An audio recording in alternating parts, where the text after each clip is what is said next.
सुन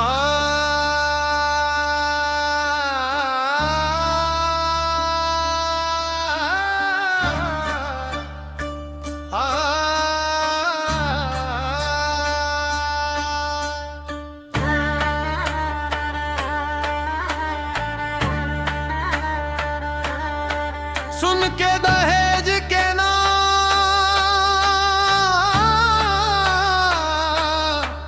हमके करे जा फाटे है बहना। लड़का के पापा इतना बेदर्दी, दर्द न जाने बहना।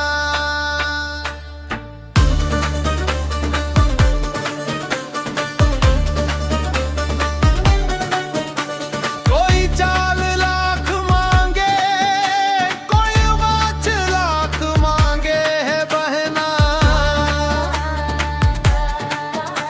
कोई 10 लाख मांगे, कहाँ से दे इतना दहेज है बहना। शरीरिया कापे है बहना, मनवा चुप न रहे है।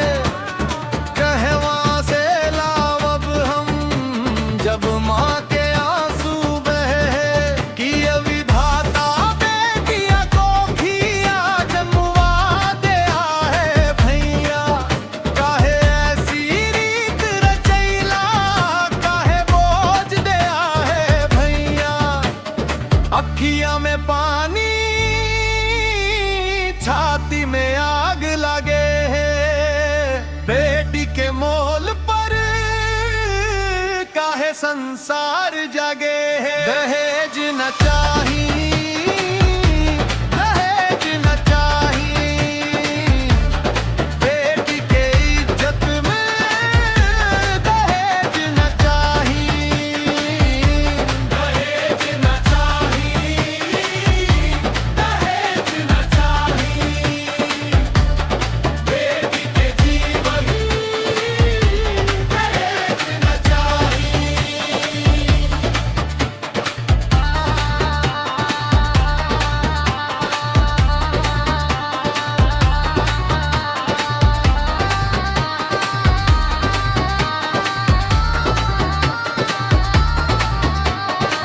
बाप के माथा झुक जाला, माँ के गहना बिक जाला।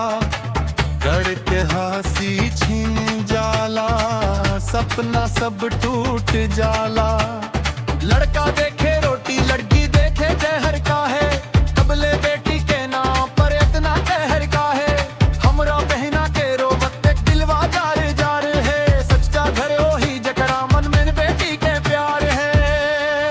कि विधाता बेटिया को खिया जन्मवा दे भैया। काहे ऐसी रीत रचैला, काहे बोझ दिया है भैया। अखियां में पानी, छाती में आग लगे है।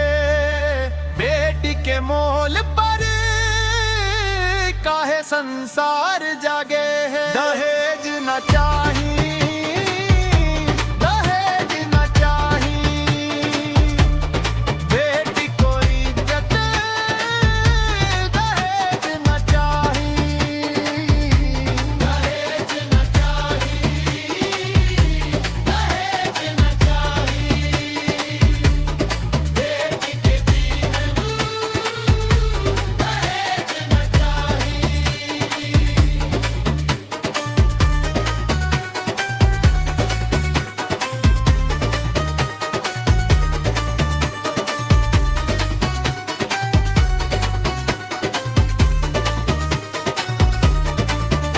उठा रोटी के हाथ, उठा सांच के आवाज। बेटी के नाम पर अब बंद हो ऐसन रिवाज। लाख के मांगदा